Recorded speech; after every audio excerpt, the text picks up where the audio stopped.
आणि सुरुवातीला आपण जाऊयात, सध्या नवाब मलिक बोलतायत, पत्रकारांशी आपण जाऊयात। कल शहर में आप लोगों के साथ दो लोगों ने प्रेस कॉन्फ्रेंस करके कुछ चीज़ों पे बातें आपके सामने रखी। पहले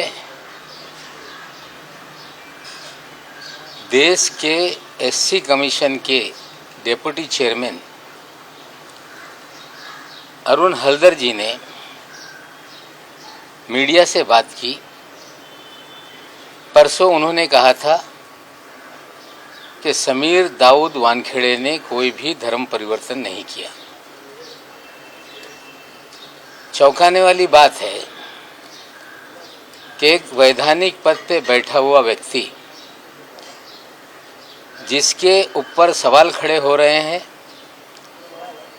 कि मुस्लिम होते हुए फर्जीवाड़ा करके फर्जी दस्तावेज पर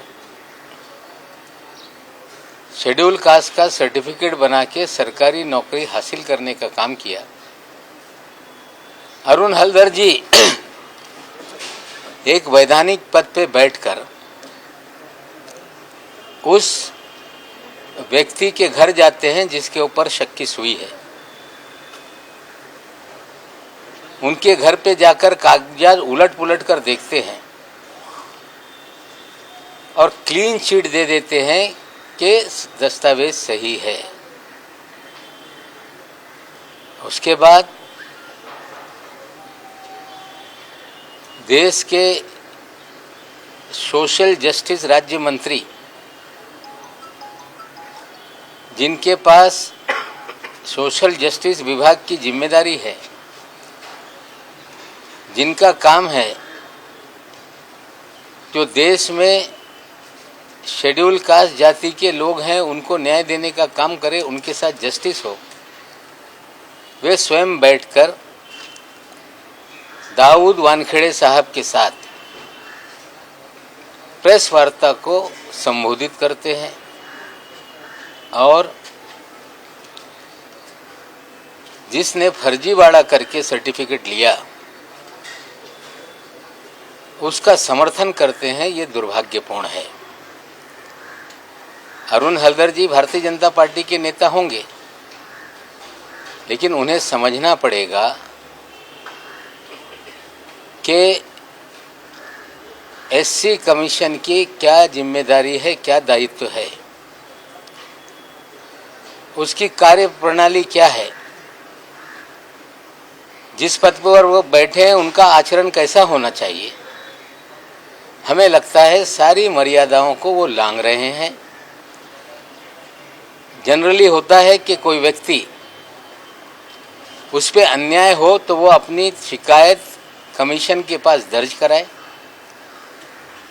और कमीशन उस पे जानकारी जुटाए और उसके बाद रिपोर्ट तैयार करके जांच करनी है तो किसी भी व्यक्ति को, संस्था को अपने जो उन्हें सिविल कोर्ट के अधिकार हैं उसमें सम्मन करके उसकी सुनवाई कर सकते हैं और अपनी रिपोर्ट विस्तृत रूप से तैयार करके वो सोशल जस्टिस डिपार्टमेंट को भेज देते हैं और सिफारिश करते हैं कि क्या सरकार करे और पार्लियामेंट के पटल पर वो रिपोर्ट रखी जाती है। ये कार्यशैली और कार्यप्रणाली है। जहाँ तक किसी का सर्टिफिकेट फर्जी है उसे जांचने का, उसे प्रमाणित करने का अधिकार शेड्यूल कास्ट कमीशन को नहीं है। देश में के रामास्वामी जो सुप्रीम कोर्ट के जज थे, 1994 में उन्होंने एक ऑर्डर पास किया। जब देश में फर्जी सर्टिफिकेट की बाढ़ आ गई तो उन्होंने एक आदेश पारित किया कि देश में हर जिले में जो सर्टिफिकेट फर्जी हैं उनकी जांच करने के लिए एक कमेटी का गठन किया जाए। उस कमेटी की अध्यक्षता ज्वाइंट सेक्रेटरी लेवल के ज्वाइंट सेक्रेटरी या उस लेवल का अधिकारी उसकी अध्यक्षता करे। उसमें सोशल जस्टिस डिपार्टमेंट का जो डायरेक्टरेट है उसका एक अधिकारी हो, पुलिस का एक अधिकारी हो, और जो भी शिकायत आए उस शिकायत को कौशी जुडिशियल अधिकार, उन्हें न्यायालय के अधिकार दिए गए, वो न्यायालय के अधिकार के तहत सारी जांच प्रक्रिया को करें और उसके बाद उसमें निर्णय लें। अगर वो निर्णय किसी को मंजूर नहीं तो सीधे वो हाई कोर्ट में अपील में जा सकता है। हाई कोर्ट का निर्णय उसे मंजूर नहीं तो सुप्रीम कोर्ट तक जा सकता है। लेकिन एससी कमीशन को ये सारे अधिकार नहीं है, ये लोगों को समझना पड़ेगा। अरुण हल्दर जी का व्यवहार ये कहीं ना कहीं संदेह के घेरे में है। सीधे ये कह देना कि समीर दाऊद वानखेड़े ने कोई धर्म परिवर्तन नहीं किया। दाऊद वानखेड़े साहब के घर पे चले जाना और वहां पे मीडिया से संवाद करना, मीडिया के जरिए पूरे चित्रीकरण कराना, हमें लगता है ये बहुत सारे सवाल खड़ा कर रहा है। इतनी जल्दबाजी उनको क्या है? क्यों इस तरह का आचरण वो अपना दिखा रहे हैं? क्या एक वैधानिक पद पे बैठा हुआ व्यक्ति इस तरह के आचरण रख सकता है? ये सारी चीजों का हम देश के राष्ट्रपति को शिकायत करेंगे, सोशल जस्टिस मंत्री को भी शिकायत करेंगे कि जिस पद पे आपने व्यक्ति को बिठाया वो जो कौशी जुडिशियल अधिकार है किसी संस्था का जिसे सुप्रीम कोर्ट के आदेश पे बनाया गया, उन अधिकारों को अपने अधिकार में ले रहा है। इससे बड़ा ब्रीच कुछ हो नहीं सकता। हम राष्ट्रपति महोदय को ये सारी घटना की कंप्लेंट करेंगे, साथ ही साथ सोशल जस्टिस मिनिस्टर को लिखेंगे और मांग करेंगे इस आचरण, इस घटनाक्रम की जांच हो कि उनका मोटिव क्या था, क्यों इतना वो ममत भाव एक व्यक्ति को दिखा रहे थे जिसने फर्जीवाड़ा करके सर्टिफिकेट लिया, देश में एक होनहार दलित बच्चे के अधिकारों को छीना। और ये भी मुझे धमकी उन्होंने दी है कि ज़्यादा बोलेंगे तो एट्रॉसिटी एक्ट के अंदर कार्रवाई करके जेल में डाल देंगे। हमें लगता है कुछ ज़्यादा वे बोलते हैं। सवाल खड़ा है कि जो व्यक्ति दलित ही नहीं उसको लेके आप डराने का मुझे काम करते हैं। हमें लगता है कि हमारा भी राजनीतिक अनुभव है। सभी व्यक्तियों को मर्यादा में रहना चाहिए, अपने पद की गरिमा संभालनी चाहिए और साथ ही साथ दूसरे के अधिकारों को कहीं भी हनन करने की कोई भी कोशिश नहीं होनी चाहिए। हम इसकी कंप्लेंट करेंगे। कल प्रेस कॉन्फ्रेंस में आठवले साहब के पास बैठकर उल जुलूल बातें की गई, लेकिन मैं फिर साफ कर दूं कि मैंने जिस तरह से आरोप लगा रहे हैं वानखेड़े साहब हल्दर साहब के साथ जब बैठे थे कि मैंने बच्चों की तस्वीरें वीडियो अपने ट्विटर अकाउंट पे डाली, मैंने बच्चों का नाम लिया, मैंने उनकी दूसरी सौभाग्यवती पत्नी का नाम लिया, उनके बारे में कुछ कहा। मैं जिम्मेदारी से कहता हूं कि मैंने कभी उनकी दूसरी पत्नी का नाम तक नहीं लिया है, ना उनकी कोई तस्वीरें साझा की है, ना मैंने उनके बच्चों की तस्वीरें साझा की है। हमें लगता है कि अगर झूठ ही बोलना है तो ढंग से बोलिए, कम से कम लोगों को समझ में आए कि आप झूठ नहीं बोल रहे हैं। और मैं आज फिर कायम हूँ अपने बात पे कि जिस तरह से फर्जीवाड़ा करके सर्टिफिकेट समीर दाऊद वानखेड़े ने बनाया, उसकी कौशी जुडिशियल अथॉरिटी महाराष्ट्र के जिला अधिकारी जहाँ से मुंबई शहर से सर्टिफिकेट जारी हुआ, उसका जो स्क्रूटनी कमेटी बनी है, हम उसकी शिकायत उस कमेटी के सामने करेंगे और निश्चित रूप से कमेटी जांच करेगी, सारे तथ्यों को तपासेगी और हम अपनी बात रखेंगे। वानखेड़े साहब को भी बुलाया जाएगा, हमें पूरा विश्वास है कि जो फर्जीवाड़ा हुआ है उस फर्जीवाड़ा पे जांच के बाद मोहर लगेगी, और एक बार मोहर लग गई कि सर्टिफिकेट जाली है तो उसी कानून में ये स्पष्ट है कि सर्टिफिकेट के आधार पे जो भी फ़ायदे लिए गए, चाहे वो नौकरी हो, एडमिशन हो या और भी कोई चुनाव हो, वो सारे तात्काल रूप से रद्द किए जाते हैं।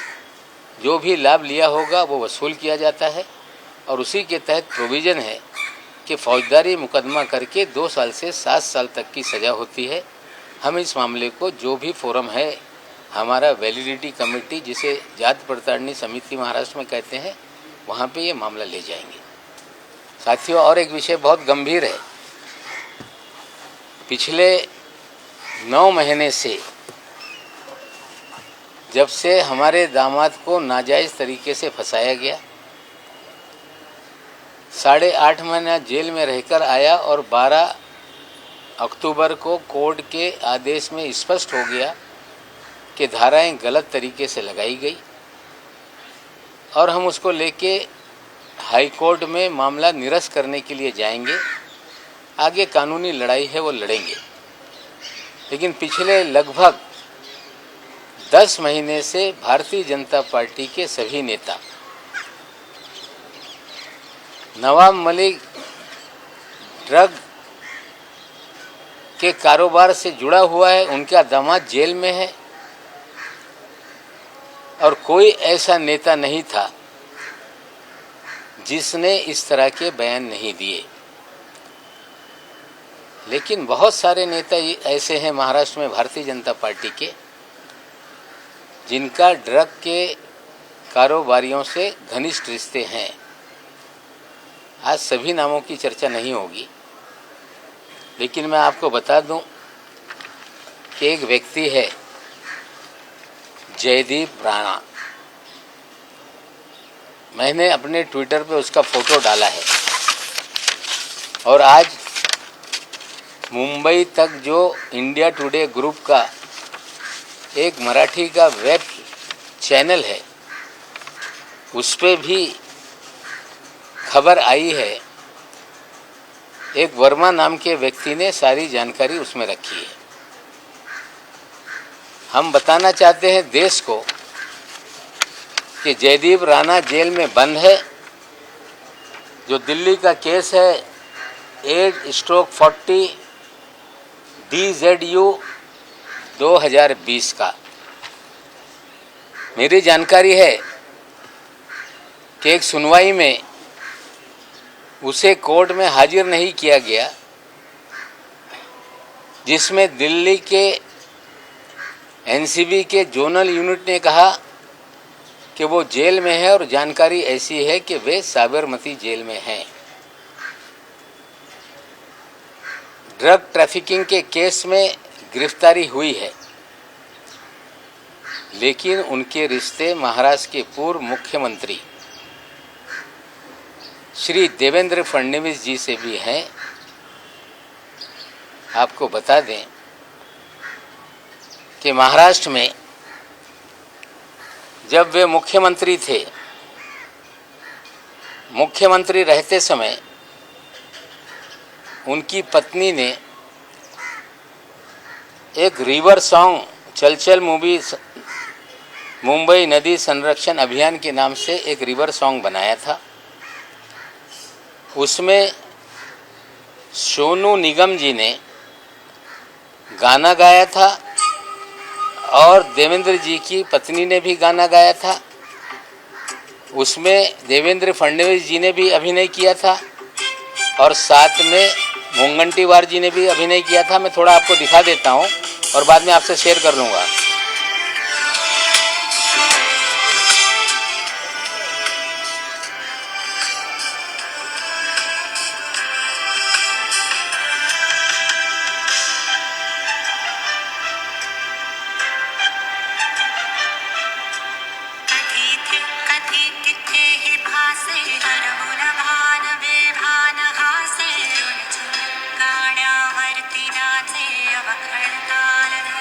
मैं शेयर कर दूंगा, आप बाद में देख लीजिएगा।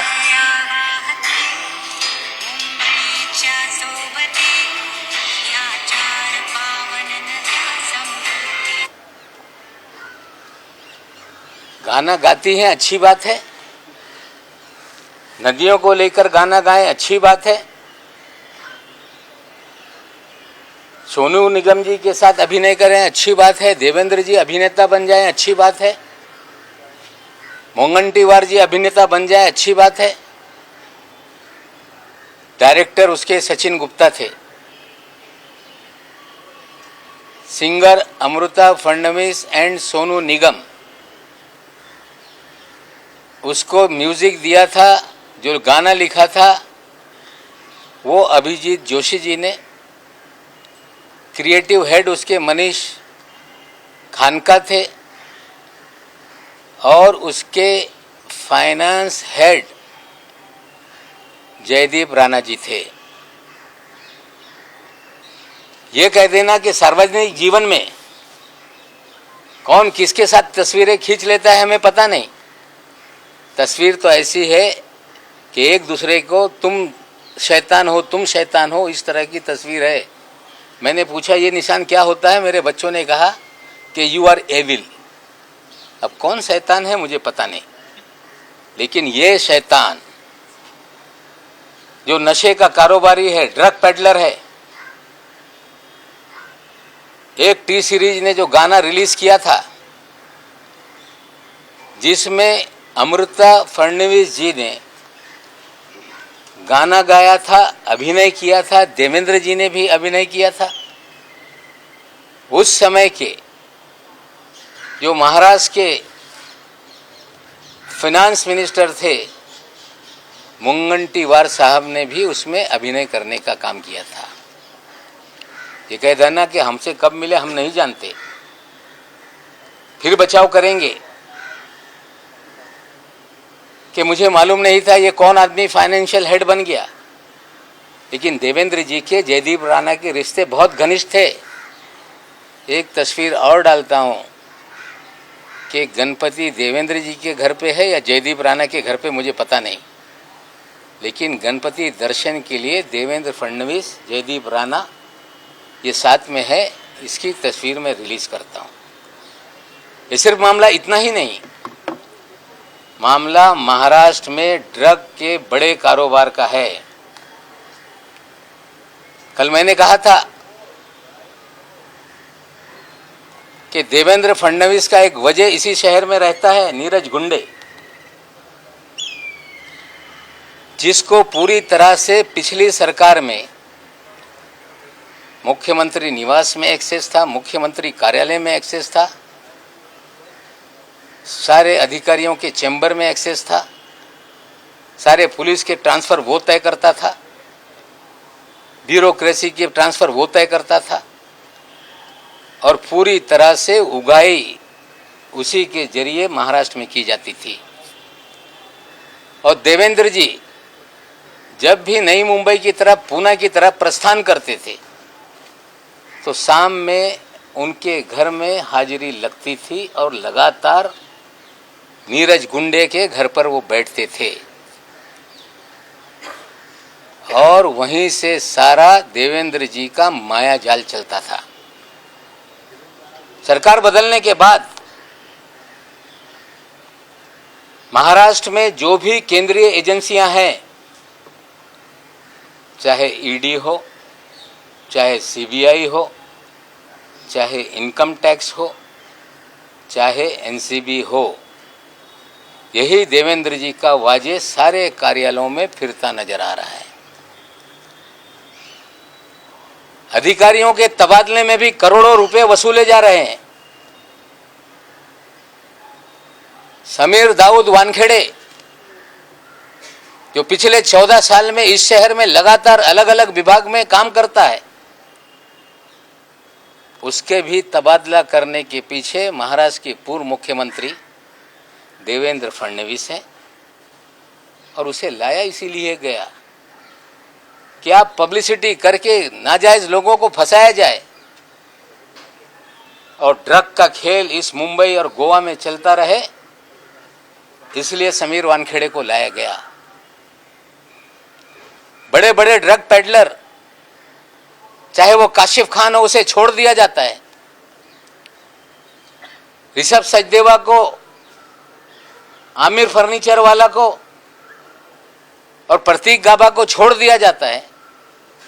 सारा ड्रग का खेल ये देवेंद्र जी के इशारे पे इस राज्य में चल रहा है। जिम्मेदारी से कहता हूं कि प्रतीक गाबा कौन है,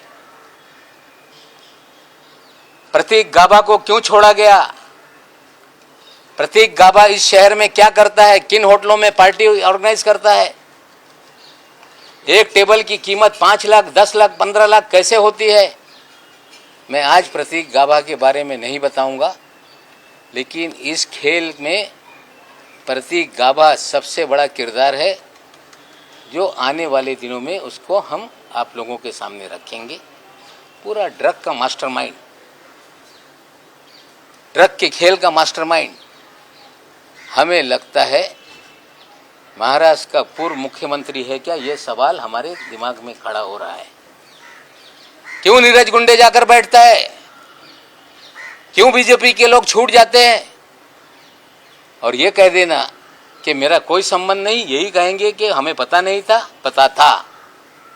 आपके नाक के नीचे ड्रग का धंधा चलता रहा। कई ऐसी तस्वीरें हम आगे लाएंगे जो ड्रग पेडलर हैं, जो भारतीय जनता पार्टी में हैं थे, वो सारी चीज़ों को धीरे धीरे खोलेंगे। आपके मन में कोई सवाल होगा तो उसका मैं जवाब देने के लिए तैयार हूँ।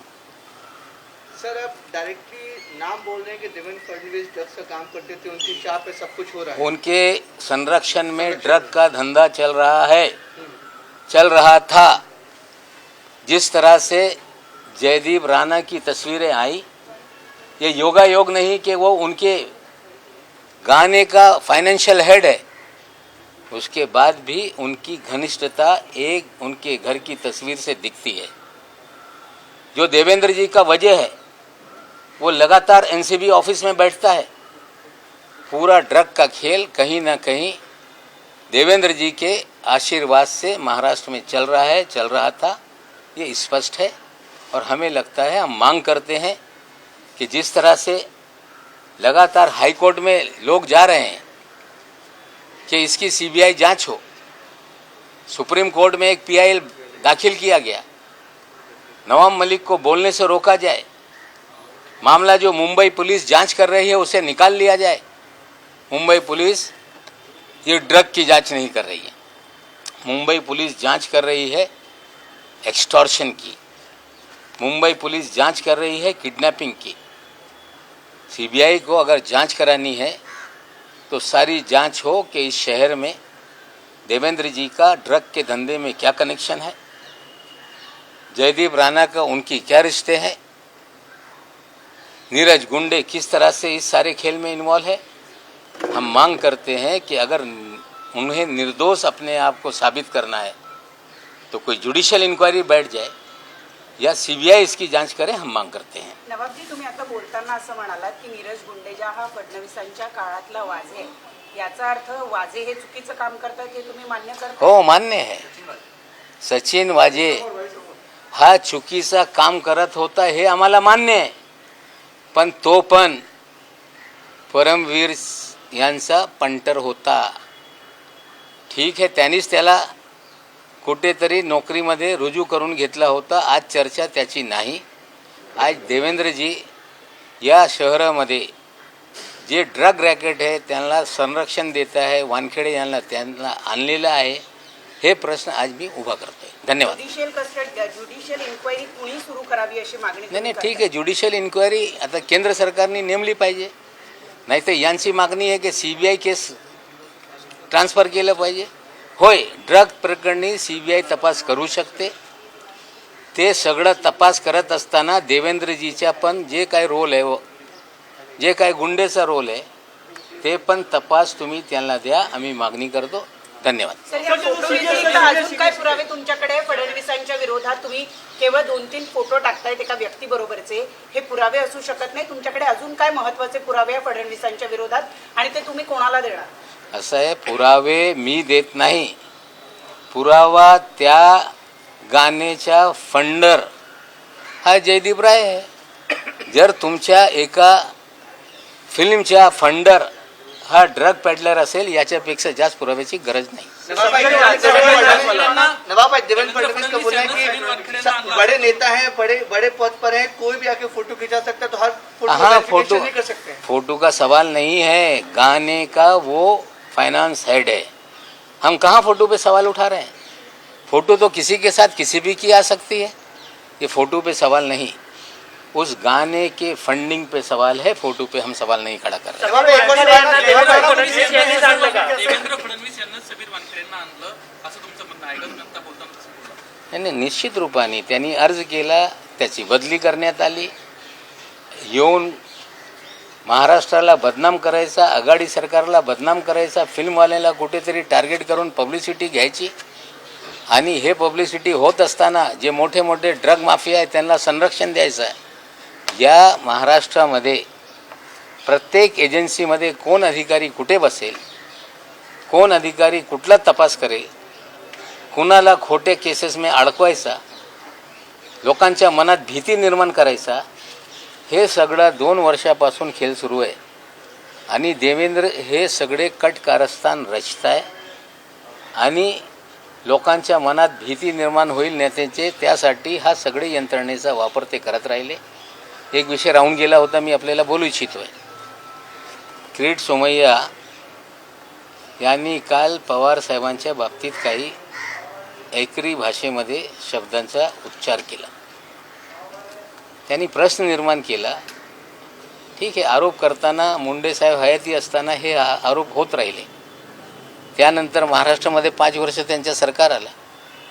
त्यानंतर अटल बिहारी वाजपेयी साहेबांच्या सरकार आला. 7 वर्ष मोदी साहेबांच्या सरकार आहे. 5 वर्ष देवेंद्रजीचं सरकार होता.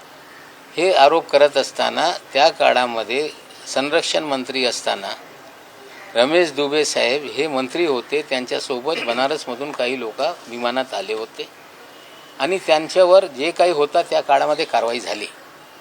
पण त्याच्यात आणखीन एक व्यक्ती होता, त्याचं नाव तो मुंबईमध्ये अंधेरीचा नगरसेवक होता, पुरुषोत्तम सोलंकी.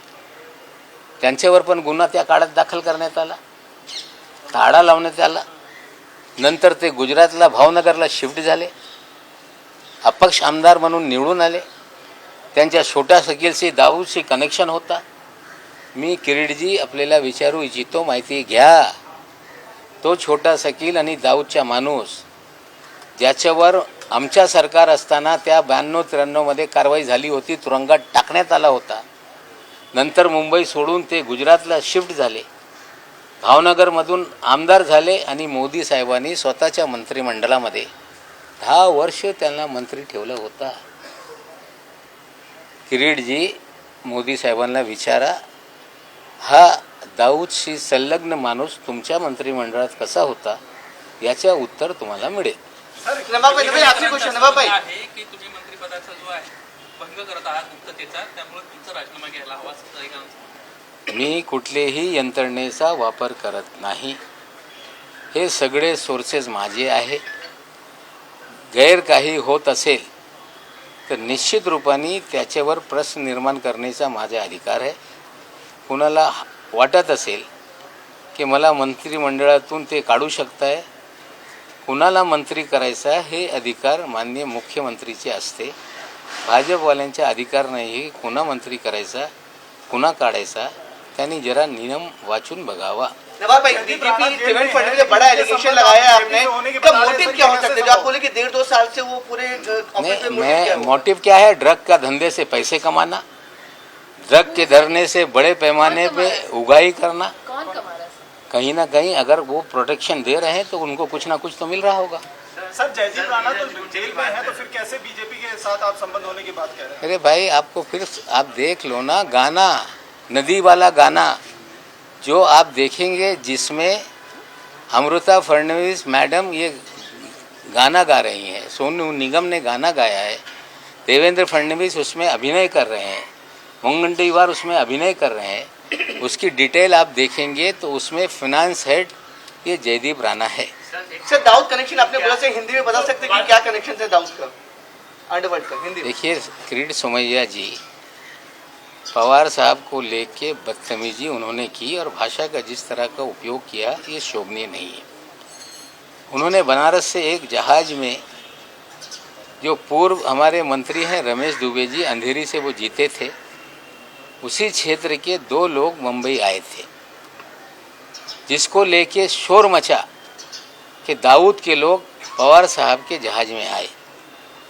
झूठी अफवाहें फैलाई गई और कहीं ना कहीं पूरी तरह से पवार साहब का जो इमेज है उसे मलाइन करने का काम बीजेपी ने उस समय 92-93 से शुरू किया था और 95 में उनकी सरकार आ गई, लेकिन 5 साल सरकार रहते हुए कोई भी चीज़ उसमें सामने नहीं आई। अटल जी की सरकार रही, फिर 5 साल देवेंद्र जी की सरकार रही, 7 साल से मोदी जी की सरकार है, जो झूठे बातें फैलाई गई थी, जिसको लेके कोई तथ्य नहीं था, आरोप लगाते रहे, लेकिन कोई भी चीज़ें सामने नहीं आई। लेकिन शायद किरीट सोमैया जी को पता नहीं कि उसी समय कांग्रेस के एक नगर सेवक थे जिनका नाम था पुरुषोत्तम सोलंकी, वो क्रिमिनल थे।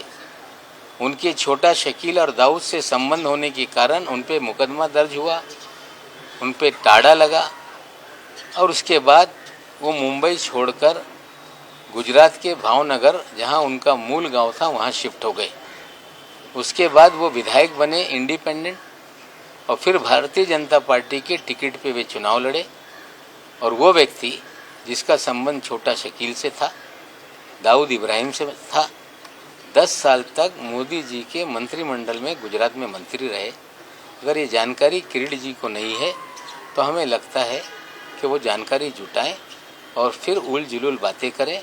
हमें लगता है पवार साहब को लेकर अगर शब्दों का चयन बदतमीजी से किया जाएगा तो हमें लगता है इसे महाराष्ट्र की जनता बर्दाश्त नाही करेगी। नवाब जी, नीरज गुंडेचे संबंध उद्धव ठाकरेंशी पण चांगले आहेत असं कळतायत, मग हा गुंडे जो आहे तो उद्धव ठाकरे काम करतात? उद्धव ठाकरेशी संबंध नाही, देवेंद्रजीचा दूत म्हणून सरकार चालवत असताना कधी कधी हे नाते बिघडत होते, तो कुठेतरी मांडवली करण्यासाठी यांचे निरोप घेऊन त्यांच्याकडे जात होता। सर, हिंदी में बताइए कि जो नीरज गुंडे हैं, जब भी सरकार की बात आई बनने के लिए, बीजेपी से लेकर शिवसेना दोनों में मध्यस्थता का काम किया उन्होंने। नहीं ठीक है, वो उद्धव ठाकरे से भी उनके बिल्कुल नहीं। बीजेपी के वो देवेंद्र जी के फ्रंटमैन थे। सरकार जब भी अड़चन में आती तो उनका संदेशा लेके दूत के रूप में जाते थे। जब सरकार बन रही थी तब भी कोशिश कर रहे थे कि बीजेपी और शिवसेना साथ में है, वो देवेंद्र जी के दूत के रूप में भी रहते रहे। देवेंद्र जी के सारे फ्रंटमैन के रूप में उन्होंने काम किया है। अगर वो दूत थे, उस समय सरकार में दोनों पार्टियां थी, जब कोई तनाव बनता था तो संदेशा लेके बातचीत कराते थे। हमें लगता है इन चीज़ों से उद्धव ठाकरे जी को जोड़ना उचित नहीं। सर, लास्ट सवाल, सरकार आपकी है, गृह मंत्रालय आपके पास है, इतने आरोप आप लगा रहे हैं, तो क्या मुंबई पुलिस इस पर एक्शन लेगी? नीरज गुंडे हो गए या फिर फाइनेंस वाले जिसका नाम आपने लिया, राणा हो गया, जयदीप राणा जेल में है, निश्चित रूप से छूटेगा तो गंभीर एक कुकायत ड्रग तस्कर है, तो हमें लगता है उसके बाद पुलिस देखेगी। देखिए, पुलिस किसी को, हम अपने सत्ता का दुरुपयोग करके किसी को नाजायज़ फंसाना नहीं चाहते। जहाँ तक सवाल है शाहरुख खान के लड़के की ड्रग के केस में उन्हें फंसाने का, उसमें प्रभाकर साहिल का जो बयान है जिसमें 18 करोड़ की उगाही की बात कही गई, जिसमें 50 लाख रुपए उठाए गए, उस चीज़ों की पुलिस निश्चित रूप से कमेटी गठन हुई है, जांच हो रही है। हमारी सरकार किसी को नाजायज़ तरीके से फंसा दे ऐसा नहीं करेगी। जांच एक कमेटी नहीं है, वो कर रही है। अगर सच्चाई उसमें सामने आएगी, प्रभाकर साहिल के बयान में जांच में कोई तथ्य सामने आएगा तो निश्चित रूप से कार्रवाई होगी। लेकिन द्वेष भावना से सरकार हमारी कोई काम नहीं करती। जिस तरह से सरकारी तंत्र का गलत इस्तेमाल बीजेपी कर रही है, हम लोग हमारे सरकारी तंत्र का गलत इस्तेमाल नहीं करेंगे। राज्य सरकारला सांगणार नाही का तुम्ही वेगवेगळ्या गोष्टी करण्यासाठी? आता तुमच्याकडे एवढे जर पुरावे आहेत तर देवेंद्र फडणवीसांच्या विरोधात कारवाई करायला तुम्ही राज्य सरकारला सांगणार नाही? बघू ना, आता हे सगळं समोर येत आहे. निश्चित रूपाने जे गंभीर जयदीप राणा तो आता तुरुंगात आहे, बाहेर आल्यानंतर निश्चित रूपाने त्यांच्या बाबतीत पण इन्क्वायरी करण्याच्या कारवाई निश्चित रूपाने आम्ही अर्ज करू की याला बोलवा, याच्याकडून माहिती घ्या.